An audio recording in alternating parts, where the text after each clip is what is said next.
নমস্কার বন্ধুরা, আপনাদের স্বাগত জানাই আর্টিস্টিক কাশাতে। রাজস্থান ভ্রমণ পর্বের এপিসোড 5 এবং জয়সলমের ভ্রমণের তৃতীয় দিন আজ 22শে নভেম্বর। আমাদের গন্তব্য পাটওয়ান কি হাভেলি, কুলধারা, গডিসল লেক এবং স্যাম ডিউন্স। আজকের ভ্রমণের জন্য আমরা নিয়েছি একটি স্কুটি। বাইক বা স্কুটি রেন্টের বিষয়ে যাবতীয় তথ্য আমি আগের এপিসোডে দিয়েছি, তাই আজ আর ডিটেলসে বলছি না। আজ স্কুটির রেন্ট নিয়েছে 500 টাকা এবং পেট্রোল আমরা ভরেছি 470 টাকার। জয়সলমের ফোর্ট থেকে স্যাম ডিউন্সের দূরত্ব প্রায় 45 কিলোমিটার। বাকি সাইট সিন করে আজ আমাদের প্রায় 100 কিলোমিটার কি তার একটু বেশি মতন ডিস্টেন্স কভার হবে।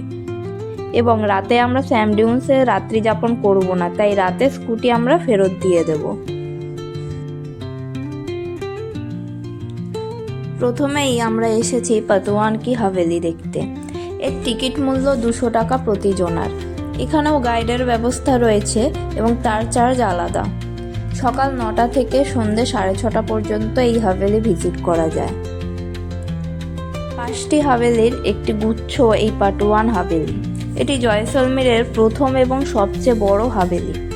হাভেলির সূক্ষ্ম কারুকার্য এবং এই সুন্দর ঝাড়ৌকাগুলি কিন্তু সত্যি সম্মোহিত করার মতো।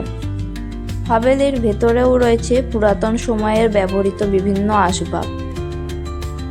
সমস্ত হাভেলিটি ঘুরে দেখতে কিন্তু বেশ খানিক সময় লাগে, তাই একটু সকাল সকাল আসবেন এবং সময় হাতে নিয়ে আসবেন এই হাভেলি ঘুরে দেখার জন্য।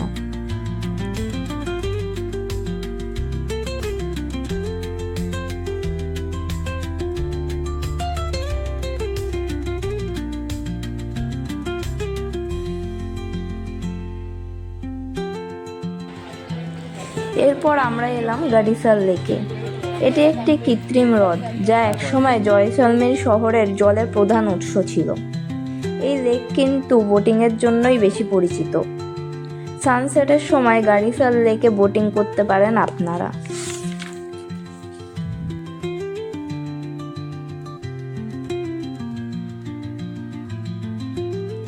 এখন আমরা রয়েছি জয়সলমের শহর থেকে 17 কিলোমিটার দূরে অবস্থিত কুলধারা গ্রামে।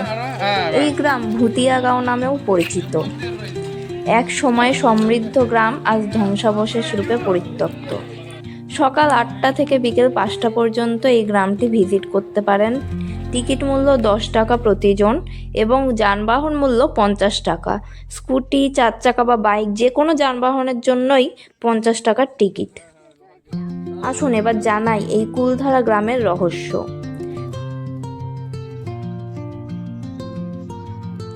1300 শতাব্দীতে পালিওয়াল ব্রাহ্মণদের দ্বারা প্রতিষ্ঠিত একটি সমৃদ্ধ গ্রাম ছিল এই অঞ্চলটি। সে সময়ের রাজা সালাম সিং খুবই অত্যাচারী ছিলেন। এই গ্রামের এক ব্রাহ্মণ কন্যার প্রেমে পড়েন রাজা সালাম সিং এবং বলপূর্বক বিবাহের চেষ্টা করেন সেই ব্রাহ্মণ কন্যাকে। কিন্তু ব্রাহ্মণ বাড়ি থেকে রাজা সালাম সিং এর সাথে বিবাহ বন্ধনে আবদ্ধ না হতে চাওয়ায় রাজা আরও অত্যাচার শুরু করেন এই গ্রামের মানুষের ওপর। এর ফলস্বরূপ গ্রামের প্রায় 1000-এরও বেশি বাসিন্দা হঠাৎ এক রাতেই গ্রাম থেকে উধাও হয়ে যান এবং তাদের কোনো সন্ধান পাওয়া যায়নি। সেই থেকেই পরিত্যক্ত রয়েছে এই ব্রাহ্মণ বাড়ি, তাদের দৈনন্দিন পথ চলার সরু গলি আর এই রহস্যময় পরিবেশই পর্যটকদের আকর্ষণের কারণ। এই গ্রামের ব্রাহ্মণেরা তাদের কুল বা বংশের মর্যাদা রক্ষা করতে এই গ্রাম পরিত্যাগ করেন, তাই এই গ্রামের নাম কুলধারা। আজ 22শে নভেম্বর 2025। জয়সলমেরের ওয়েদারের কথা বলতে গেলে সকালে আর রাতের বেলা এখানে একটু ঠান্ডা লাগে বেশ, তবে এই দুপুরবেলা এখন এই যে সোয়েটার আমি পরে আছি, কিন্তু সোয়েটারটা ঠিক গায়ে রাখা যাচ্ছে না, একটু গরমই লাগছে। কিন্তু বাইকে চললে বা স্কুটিতে চললে হাওয়া লাগে, তাই জন্য সোয়েটারটা পরতে হয়। তাছাড়া এমনি রোদ ওঠার পর থেকে ওয়েদার বেশ ভালোই, বিনা সোয়েটারেও চলা যায়। আর রাতের থেকে ভোরের দিকে বেশ ভালোই ঠান্ডা লাগে, তবে ওয়েদারটা প্লেজেন্ট। নভেম্বরের দিকে খুব একটা গরম বেশি লাগে না, খুব একটা ঠান্ডাও থাকে না। তো আমার মনে হয় নভেম্বর কিন্তু খুব ভালো সময় জয়সলমের বা রাজস্থান ঘোরার জন্য। কুলধারা গ্রাম থেকে এবার আমরা রওনা দিলাম স্যাম ডিউন্সের উদ্দেশ্যে। আমি আগের এপিসোডে জানিয়েছি জয়সলমীরে হোটেল বুকিংয়ের সময় রিসর্ট ক্যাম্পিংয়ের বুকিংয়ের জন্য সমস্ত হোটেলই জোরাজুরি করে। অনেক ক্ষেত্রেই অনেক মূল্য দিয়ে ক্যাম্প বুকিং করে পরে আশানুরূপ ফল পান না আপনারা। আমরা কিন্তু হোটেল থেকে কোনো বুকিং করে আসিনি, আমরা এখানে এসেই বার্গেনিং করে জিপ সাফারি এবং ক্যামেল রাইডিংয়ের ব্যবস্থা করি। এখানে অনেক টেন্ট রয়েছে এবং সব ক্যাম্পেই নাইট শো হয়। আপনারা চাইলে এখানে এসেও ডাইরেক্ট বুক করতে পারেন নাইট স্টের জন্য। কোনো প্রয়োজন নেই হোটেল থেকে বুকিং করে আসার। এখানে এসে সশরীরে নিজেদের চোখে দেখে বিবেচনা করে বুক করতে পারেন আপনারা।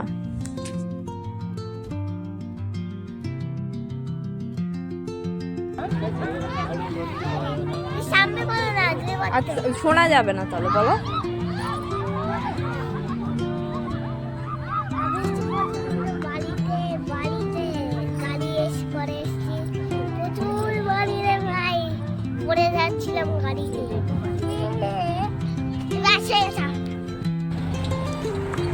আমরা এখানে এসে 1000 টাকায় বুক করেছি জিপ সাফারি এবং ক্যামেল রাইডিং। তবে খুব বেশি কিছু দূরত্ব নিয়ে যায় না জিপে করে।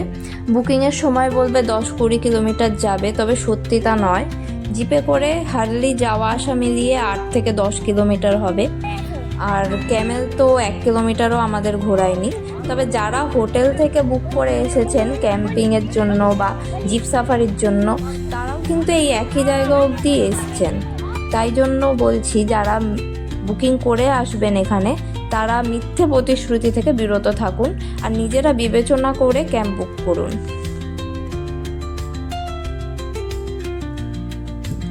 মরুভূমিতে সানসেট এনজয় করে তারপর নাইট শো দেখেও ফেরা যায় জয়সলমীরে। তবে সেক্ষেত্রে অনেকটা রাত্রি হয়ে যায়, কারণ এখানে নাইট শোগুলি প্রায় রাত 10টা সাড়ে 10টা পর্যন্ত চলে। আর যে রাস্তা দিয়ে ফেরা হবে তা কিন্তু একদম নির্জন এবং কোনো দোকানপাট বা গাড়ি ঘোড়া খুব একটা পাওয়া যায় না ফেরার সময়। তাই আমরা সানসেট হতেই ফিরে চললাম জয়সলমীরের উদ্দেশ্যে।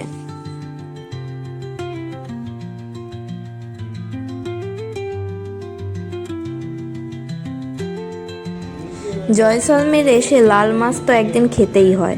আমাদের হোটেল গারভিরার পাশেই রয়েছে এই রুফটপ রেস্টুরেন্টটি। আজকের ডিনার সারা হলো লাল মাছের সাথে এই রেস্টুরেন্টে। আর এই ভিডিওটি হলো জয়সলমীরের ট্র্যাডিশনাল বারাত বা বরযাত্রীর ভিডিও। এখানে এসে যদি আপনারা এরকম বরযাত্রী দেখতে পান, তাহলে একটু দাঁড়িয়ে দেখলে আপনারা বুঝতে পারবেন এনারা কিন্তু বেশ এনজয় করেন এই বিয়ে বাড়িতে।